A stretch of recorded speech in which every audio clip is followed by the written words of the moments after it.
यदि कोई मुहूर्त नहीं बन रहा हो तो गोधूली वेला को स्वीकार किया जा सकता है, सबसे पावन वेला है।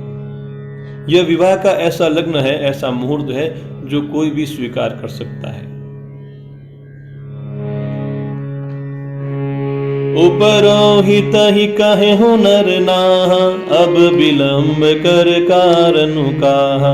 सदानंद तब सचिव बुलाए, मंगल सकल साजि सब ल्याए। शंख निशान पनव बहु बाजे, मंगल कलश सगुन शुभ साजे। सुभग सुवासिनी गावहि गीता, करहि वेद दुनि विप्र पुनीता। जय सिया राम जय जय सिया राम, जय सिया राम जय जय सिया राम। तब राजा जनक ने अपने पुरोहित सदानंद जी से कहा कि अब देर का क्या कारण है, अब क्यों देर लगा रहे हो। तो सदानंद जी ने अपने सभी मंत्रियों को बुलाया, वे सब के सब मंगल का सामान सजा करके ले आए। चारों तरफ शंख नगाड़े ढोल बहुत से बाजे बजने लगे। मंगल कलश और शुभ शकुन की वस्तुएं यथा दधी दुर्वा आदि सजाई गई। सुंदर सुहागिन स्त्रियां गीत गा रही है और पवित्र ब्राह्मण वेद की ध्वनि कर रहे हैं।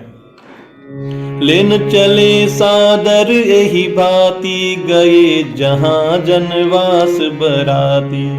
कौशलपति कर देखी समाजु, अति लघु लागति नहीं सुर राजू। भयउ समऊ सब धारिय पावु, यह सुनि परा निशान ही गावु। गुरहि पूछि करि कुल विधि राजा, चले संग मुनि साधु समाजा। सभी लोग इस प्रकार आदर पूर्वक बारात को लेने के लिए चले और जहां बारातियों का जनवासा था, जहां उनका निवास स्थान था, वहां पर गए। राजा दशरथ का वह समाज और वैभव देख करके उनको देवराज इंद्र भी बहुत तुच्छ लगने लगे। उन्होंने जाकर के विनती की कि महाराज समय हो गया है, अब आप लोग पधारिए। यह सुनते ही नगाड़ों पर चोट पड़ी, क्योंकि सबके सब बड़े व्याकुल थे परमात्मा के विवाह का दर्शन करने के लिए। गुरु वशिष्ठ जी से पूछ करके कुल की सभी रीतियों को करके राजा दशरथ जी मुनि और साधुओं के समाज को साथ में लेकर के चले। भाग्य विभव अवदेश कर, देखी देव ब्रह्मादि। लगे सराहन सहस मुख, जानि जन्म निज बादि। सियावर रामचंद्र पद जय शरणम। जय सिया राम जय जय सिया राम, जय सिया राम जय जय सिया राम। राजा दशरथ जी का भाग्य और वैभव को देख करके अपना जन्म व्यर्थ समझने लगे। कौन? ब्रह्मा आदि हजारों देवता।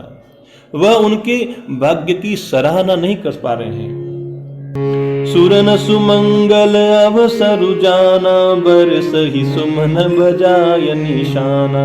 शिव ब्रह्मादिक विबुध परुथा, चढ़े विमान निनाना जूता। प्रेम पुलक तन हृदय उचाहु, चले बिलोकन राम विवाहु। देखि जनकपुर सुर अनुरागे, निज निज लोक सब ही लघु लागे। अब देखो, परमपिता परमेश्वर के विवाह का आनंद लेने के लिए सभी देवगण सुंदर मंगल का अवसर जानकर नगाड़े बजा बजा करके पुष्पों की वर्षा कर रहे हैं। शिव जी, ब्रह्मा जी आदि देववृंद अपनी टोलियां बना करके विमानों पर जा खड़े हुए। इस मंगलमय अवसर पर सबके हृदय प्रेम से प्रफुल्लित हैं।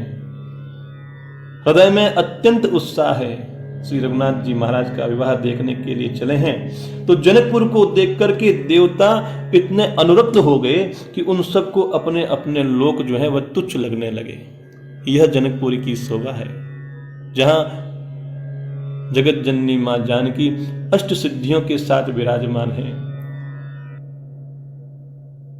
मां जानकी जी के उस पावन नगर की शोभा को देख करके देवता लोग अपनी नगरी की शोभा को भूल गए। चित वही चकित विचित्र बिताना, रचना सकल अलौकिक नाना। नगर नारी नर रूप निधाना, सुगर सुधर्म सुशील सुजाना। तिन्हि देखी सब सुर सुर नारी, गए नखतु जनु विदु उजियारी। विधि बयउ आचरजु बिसेखी, निज करनी कछु कतहु न देखी। उस विचित्र मंडप को और नाना प्रकार की अलौकिक रचनाओं को देख करके सभी देवता चकित हो गए। उस जनकपुर की सभी स्त्री पुरुष रूप के भंडार, सुघड़, श्रेष्ठ, धर्मात्मा, सुशील और सुजान हैं।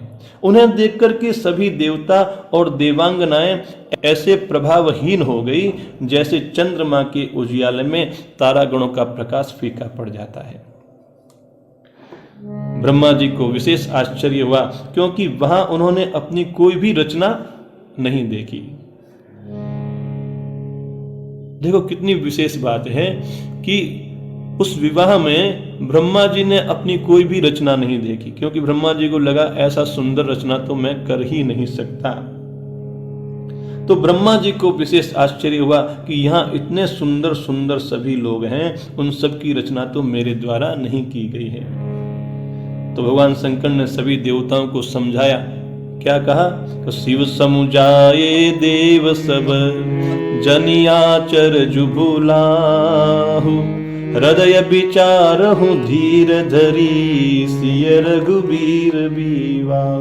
भगवान शंकर ने कहा कि आप लोग मन में धीरज धारण करो, ये जो आप देख रहे हो इसको भूल जाओ, क्योंकि यहाँ किसका विवाह होने जा रहा है कि जगत जननी जो महामहिमामयी है, निज शक्ति है, वह सीता जी और इस अखिल ब्रह्मांड के परम ईश्वर साक्षात श्री रघुनाथ जी महाराज का विवाह होने जा रहा है। बोलो सियावर रामचंद्र भगवान की जय। मोर मुकुट बंसी वाले की जय।